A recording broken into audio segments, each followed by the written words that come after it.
Welcome. It is so good to see all of your beautiful faces. I'm excited to talk today. I thought I would kickstart us off with a quote, because who doesn't love a good quote? And this is in 1854. This is a woman by the name of Amelia R.M. Robinson. And I want to read you the quote and then use that as like a sounding board to talk about the various ways that Black women are resisting in whatever moment you find yourself an expert in. So this one says, and she is responding to give you context to the quote, Amelia Robinson is responded to the beating of Charles Sumner. So Charles Sumner was an abolitionist, and he was caned on the Senate floor by Preston Brooks because he had made anti-slavery comments that Preston Brooks found offensive as a slaveholder. And he basically beats him within an inch of his life. I'm sure many of you are familiar with the story, but for our viewers, I wanted them to have some context. So she's talking about how she would respond to Preston Brooks and the fact that he did this to Charles Sumner. It says, she called the attacks cowardly, to beat a man unarmed and down. She referred to Mr. Brooks as a cringing puppy whom she would gladly challenge to meet her at any place with pistols, rifles, or cowhides. She was 50 years old and a widow. She had lost 2 of her sons in the Mexican War. Robinson declared that she was anxious to do her country service by either whipping, choking the cowardly ruffian who threatened what she perceived to be America's most precious right, the freedom of speech. Quote, now then, Mr. Brooks, Robinson challenged, let us see some of your boasted courage. You are afraid to meet a man. Dare you meet a woman? And when I read this, I was like,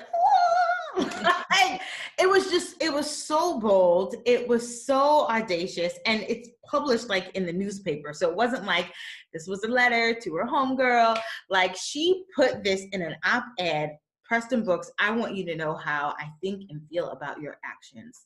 And I think there's so many different instances in which we see Black women responding to and resisting state violence, interpersonal violence, political violence. And I thought maybe we could just go around and talk about, is there a meaningful story or anecdote or aspect of your research where you have come across a woman and it sort of stopped you in your tracks? Like, I cannot believe this woman is doing this. I cannot believe this actually happened. Whether it's well known or unknown, I'm happy to hear it and talk about it. I'll start. I don't have a story as dramatic as that one, but what I'm often taken with are some of the stories of ordinary Black women, sort of just slightly after the period that you just spoke about, during the period of Reconstruction, and testifying in the congressional hearings, for example, in the investigations around the KKK, what it took for them to even show up to testify in those hearings, the threats of violence that they faced just for showing up. But I tell a story, it's a very short story in To Joy My Freedom, about this one particular woman who was a washerwoman. And she also ran a boarding house in Columbus, Georgia, and was very supportive of the Republican Party. And there was an incident in which a white Republican leader was being basically chased by the KKK, and he was in search of shelter. And no one else in the town would basically, protect him. So here's this Black woman who basically provides him food and shelter. He ended up getting killed, and she ended up having to leave town, abandon her property, but just the fact that she did that. And then she went to testify about the incident, I think speaks a lot about how Black women often step up when others won't, even when it could cost them threats of violence and even taking their lives.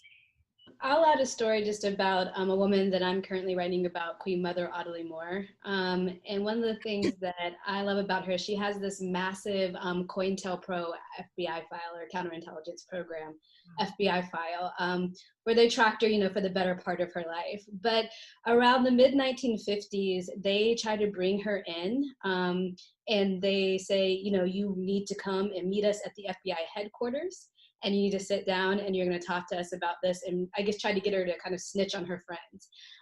So maybe some people would have been scared. Maybe somebody would have taken a lawyer. All she took, according to the file and her, is her sister, who acted as her representative. So I kind of like this idea that, she didn't need any kind of other representation, but that her and her sister could hold it down. And then if you read the transcript of this interview, even from the FBI side, when we know they're lying, it's pretty outrageous. And my favorite part is they think they're going to come in and get her to talk about those folks she knows in the Communist Party and her Black nationalist leanings. And instead what she does is she starts reading them for filth about their FBI headquarters, their practices, why she doesn't see any other Black people in here. What are their hiring practices? Why are they sneaking around in cars? Everybody knows who they are, and they're not slick.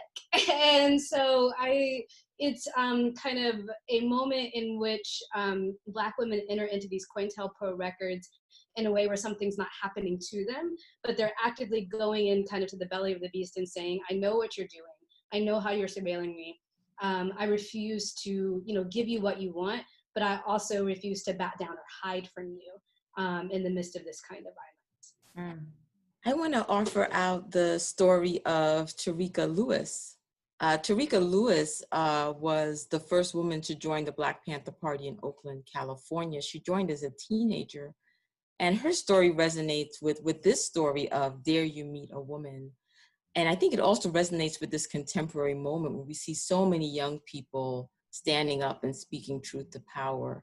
But she was a teenager, and she talked in an interview that I did with her about going down to an amusement park, Funland, and just seeing the impact of police brutality, just really having in her face, and the impact that had on her, and wanting to say something, wanting to speak out, and then how that propelled her in so many different ways to a life of political activism as a young woman, as a self-determined figure, as an activist, as someone who is daring someone to meet them. So for her acts of courage in all of those different levels, I wanted to add her story to the mix. I'll throw one out there. So in January 1979, Eula Love was murdered by police on her front lawn in Los Angeles, and she was gunned down by two police officers in front of her daughters for an unpaid gas bill. So she owed $22.09 on her gas bill, and she tried to pay them. They wouldn't accept the payment, and instead, labeled her as crazy and dangerous and brought the police, and they killed her. And 6 months later, actually on Juneteenth in 1979, so 41 years ago tomorrow, there was an action where 200 Black women took buses down to LAPD headquarters in downtown LA, and they staged a mock funeral for Eula Love. And so it was actually a lot of sort of middle-aged and older women dressed in their funeral finest, and it was a silent protest. And the moment that sticks with me with that is there's a video of it, a news video, and there's one woman talking to a younger woman and just like going shh, and just wanting to maintain that quiet. And it just was a really powerful sort of moment to me, a powerful action to think about what kinds of protests resonate, what kinds of protests resound. And it sort of reminds me of Tera's story with what it means to take someone in, and how we can think about protests being quiet and loud and effective in multiple ways, and how these many of them were older women who might be seen in these, in this formal gear as kind of representing respectability are actually representing something much broader in terms of challenging what it means to be gendered and racialized and vulnerable in this moment. Hey, I had something in my mind, and then as you kept reading the quote and reading the quote, and then you got to that meeting, you're like, boom, kind of a mic drop of sorts. Of course, I immediately thought of Ida B. Wells, right? And that's a kind of easy go-to.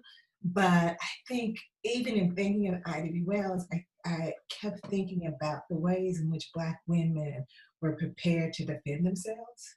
And not just through a kind of quiet respectability, when and where I enter, but in what we might think about, when we think about Robyn's work in a kind of Black power way, right?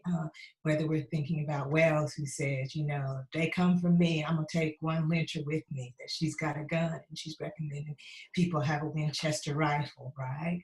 But even still, when we hear stories, Black women, whether it's under enslavement, whether it is during Reconstruction or civil rights, that there are countless stories of Black women prepared to fight and to put their lives on the line, not only to protect themselves and their bodily integrity, whether we want to think about Celia, who killed her master, but also thinking about the women who testify, right? My new project looking at enslaved women in Louisiana who come to serve as washerwomen within the Union Army. I have a group of 7 who bring charges against white officers for sexual assault and sexual harassment, who are not only willing to testify in a court-martial, but in their testimony articulate the ways in which they defended themselves, right? Whether it was they were like, I'm gonna get my hatchet, they are fighting, and a couple of them gang up on one guy. And so for me, it's really important to see women really putting their lives on the line. And we see that even today in these protests. Right, that I often think when people make a choice to go out there to march in this particular moment, they're saying, I'm willing to risk my life, right? Because it's not just about police brutality, it's about the pandemic in which we live in. And to me, I'm often in awe of that, because we have to think, what am I willing to die for? And Black women have been putting their lives on the line, whether it's through organized protest or individual self-defense. Yeah, that's really good. I think of, and I am not aware of her name, maybe y'all will know, of the woman who filmed George Floyd's death was a teenage Black girl. And that's a form of resistance, the fact of standing there in front of these cops, knowing what they are doing, and to continue to record and to not back down. There's so many different ways we can see resistance manifesting itself. I want to know, in your classrooms, how do you tell these stories? How do you explain to students, sort of the depth of this research, the width of this research? How do your students respond to this history? So I'll start again. I like to use primary sources when I teach. So I've often taught, for example, the washerwomen's strike in Atlanta in 1881, using primary documents. And one of the things I really like about the assignment is I ask the students to read the newspaper articles, from that basically are the sources that we have about the strike, and to try to put together the story of the strike themselves. And this was, I started doing this before my book came out, because I wanted them to not read my book, right? Not read what I had written about it, but try to reconstruct the strike on their own. And what I like about it is it really forces them to sort of examine the kind of assumptions that they bring when they're thinking about Black women's political actions, right? Because, even, in 1881, of course, it was very unusual for domestic workers, Black workers of any kind, to have the kind of strike that these women launched. And even, many decades later, more than a century later, historians have had a hard time sort of grappling with that event and really giving credit to those women. And so the exercise really forces them to think about, what did these women accomplish? What did they risk? And really kind of examine sort of the underlying assumptions that they bring to thinking about Black women as workers, or even Black workers more generally speaking. One of the things that they often really kind of glommed onto was there's one article, for example, that mentioned that there was a white man involved in organizing the strike.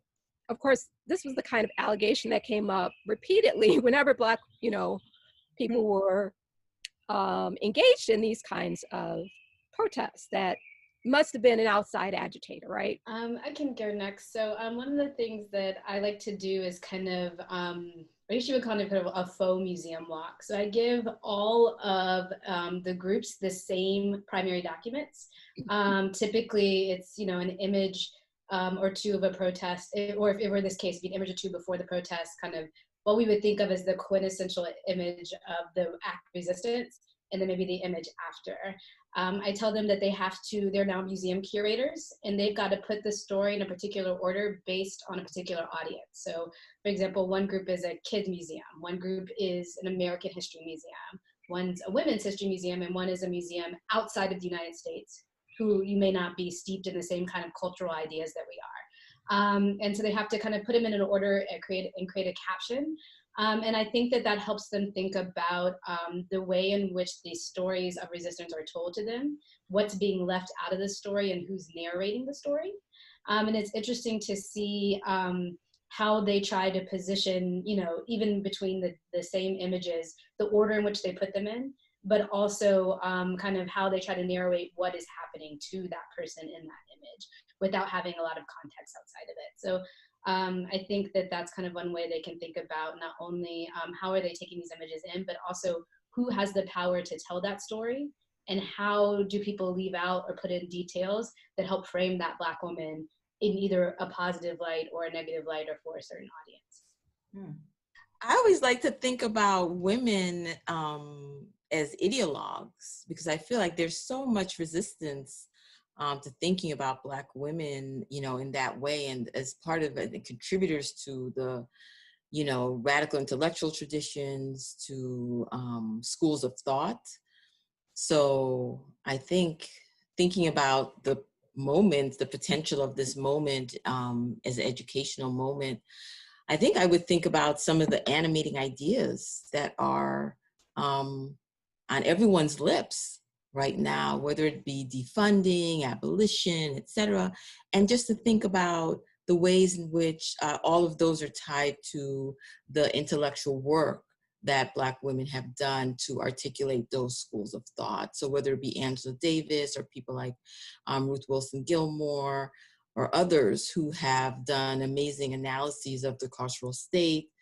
Also to think about women as organizers, as well as women who have been at the forefront of movements on the ground, because oftentimes I find that women become invisible in the memories of these movements. And when we think back in history to the period that I focus on in the 60s and 70s, there's the typical focus, Martin, Malcolm, it's always the great man.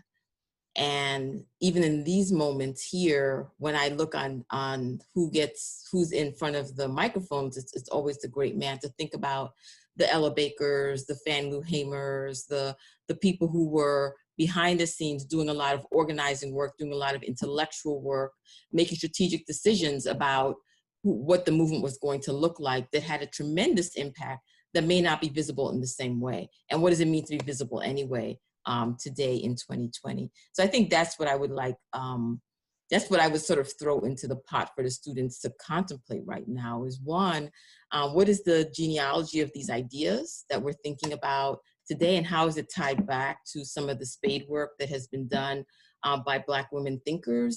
Kelly, this is such a pressing question for me, because I'm on the quarter system. So we ended classes last week. Oh, so wow. We have been teaching through pandemic, uprising, National Guard on UCLA's campus. UCLA turned its campus into a jail for protesters. So their Jackie Robinson Stadium became an open air field jail during the Westwood protests. So I'll throw out a really quick story of what I've done in other times just for undergrads. This was a grad class, but for undergrads, I've sort of very influenced by Tera Hunter, taught blues. So played blues recordings and recordings about the carceral state specifically, so that students can understand how sort of women's everyday resistance to carceral state violence and also to interpersonal violence kind of shaped Black culture, right? And Black women's cultural production, and how ideas, as Robyn was saying, about the carceral state emerge in the blues through sort of everyday experience. How, you know, and so that they live in a moment where they use technology as a form of creative protest that has meaning and comes out of the moment in which they're living, right? So that I can talk to them about how the camera functions as a form of resistance and protest, right? But also encourage them to think creatively about some of our protest methods might not be the ones we want to be mobilizing right now. What else can we mobilize? What can we do that's new and novel? And I think they are doing that. Like when I look at Twitter and I'm like, they like, you gonna lose your job? I'm like, that's new, right? That is totally new and novel. And it's safe. You ain't gonna die when you like email that company and say, you gonna fire this person. So for me, it's about getting them to understand context and that history can be useful, but also you have to understand what worked then. Might work now, but it might not. So resistance. And I think about Stephanie Camp, who says, you know, Black women's history doesn't just add to what we know. It changes what we know and how we know it.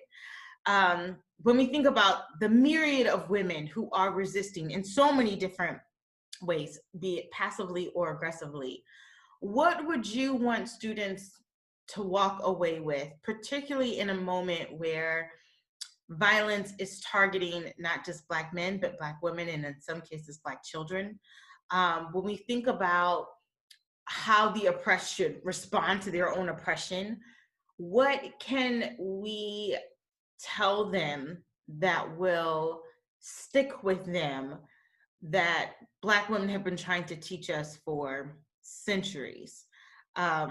What's something that you would say the moral of the story is, the takeaway? If you get nothing else, get this about Black women's resistance.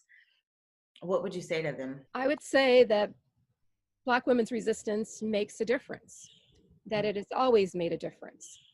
So if we just think about what's happening right now, we think about Black Lives Matter, you know, all the Black women behind that movement several years ago, right? It was a, you know, really marginalized movement. You couldn't even say the words Black Lives Matter without being accused of, you know, radicalism and anarchy and all kinds of things. So, and now it's, you know, it's become much more of the moment that, you know, people who wouldn't have embraced it 5 years ago are coming around to seeing the value of what the movement represents, and what's significant about it, and why everyone should say Black Lives Matter, why Black Lives Matter to everyone, and we should all embrace the movement. Yeah.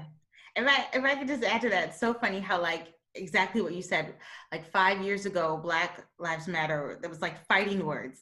Mm-hmm. And then I turn on my TV and it's like, Amazon supports Black Lives Matter. And I'm like, what? Like, you know, Verizon supports Black Lives Matter. I even got Bath and Body Works. I got an email from them about Black Lives Matter. I'm like, Bath and Body Works, really?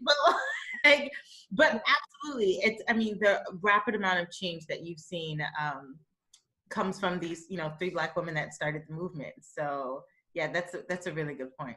For me, I think that I'd want them to take away that resistance is certainly about fighting and kind of breaking down things like state violence, but it's also about building up. Like, one of the reasons I love doing Black women's history and Black women's intellectual history is it reminds me to keep my political imagination big, right? In a world that's constantly trying to tell me what can and can't happen, and what could and could not be. And I think we're seeing that perhaps on a bigger scale for the first time with these kinds of ideas about defunding the police and abolition that a lot of people were having, but it seems like now more people are kind of expanding their idea of how else we could organize ourselves.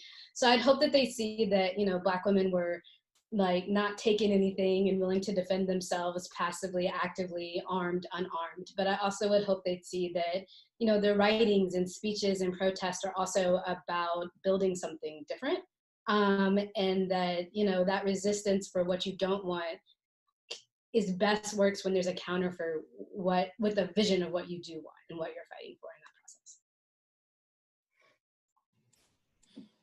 I've been inspired by just the perseverance and the perseverance, the persistence of Black women. I think about women like Frances Drigas. She was a early woman, maybe from the 1600s, who launched a lot of court cases around the sexual abuse that she was having and the labor exploitation that she was facing. To Angela Davis, I turned on the Five Bloods, and within the first 1-2 minutes, there's Angela Davis talking about fascism and creeping fascism, you know, in 1968, and you turn on any webinar and there's Angela Davis in 2020 talking about how joyous she is about the future and the possibilities right now, and the persistence, right? And the ability to maintain hope when it seems like there is no hope.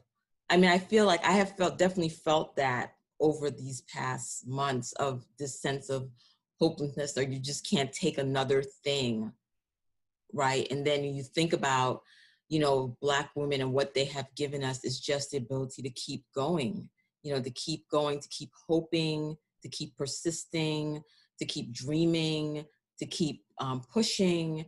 And I mean, that is what I sort of take, and that's what I would love for people to sort of take from Black women's history, just to keep on fighting. So I've been going after Robyn, but I don't really want to say anything after that. Thank you for that. But it's okay, because I want to return to something she said earlier about, you know, this moment emphasizing Black women's role in developing abolition as an idea and a concept and a mobilization, you know. And I think one of the ways that, you know, there are folks who are considered key abolitionist thinkers and folks who may not be, like the Combahee River Collective, but I do think we can think of them in that orbit of Black feminist abolitionist thinkers, because one of the things that they give us is a way to think, to use Black women's position, structural, political, social, cultural positions, to as a lens through which to think about broader change, like Ashley was saying, as a way to think about transformation for everyone. And that's not sort of a multicultural way of thinking, right? It's a way of really thinking about the character of power. And so when they say, you know, I'm paraphrasing, but the Combahee River Collective says we want to use Black women's position to make a leap into revolutionary power, revolutionary struggle. That's a diagnosis of structure and power. And I think that's really like core to everything that folks like Ruthie Gilmore, folks like Angela Davis and Mariam Kaba, Elisa Biaria, and others have really taught us to think in this moment of the expansiveness of the carceral state, for example, that it's not just about an institution or a jail, right? But one's position in relation to it helps us see a sort of broader structure. You know, for me, I really want people to see the beauty of what we do. Yeah, that's one. I mean, and I just think oftentimes people look at us and they think, oh, it must be hard being a Black woman, you know, and especially in these moments. And I think I wouldn't want to be anything else. And so that I want them to see the ways in which we create beauty. And that's why I love Beyonce. I'm just like, I mean, I do. I just love her because I'm like, she shows you that what we are capable of, right? The ways that we can be creative and joyful. You know, she's all of those things in Tera's book and Sarah's book when I'm like, okay, let's do the blues chapter, let's do the dance chapter, right? That she's emblematic and symbolic of the ways in which we create beauty and bring joy into the world. So I think I want to end on an optimistic note, and I think Crystal put it really well, just in terms of thinking about joy. And I'm thinking about Imani Perry's article where she says racism is terrible, but being Black is not. Being Black is wonderful. Being Black is awesome. And I saw this tweet as well, which I thought was also really powerful. It says, some of us fight racism by raising our Black children to know joy. This matters too. And, you know, what was really encouraging for me to see, since I haven't been able to get out to a lot of the protests, is it was, I think in Washington, D.C., a group of Black women started doing the electric slide. And I was like, hey, and it was just so wonderful to see, like, in one moment, like, we can chant, I can't breathe. And in that same space, we can have joy and sing and dance and laugh. And there's so much solidarity in that moment. And those things aren't irreconcilable, right? Those feelings or emotions aren't irreconcilable. This has been really good, ladies. I really wanted to end on a high note, to be able to give people hope this together. So thank you so much for your time. Keep hope alive, keep fighting, and keep fighting for your joy too. thank you, Kellie.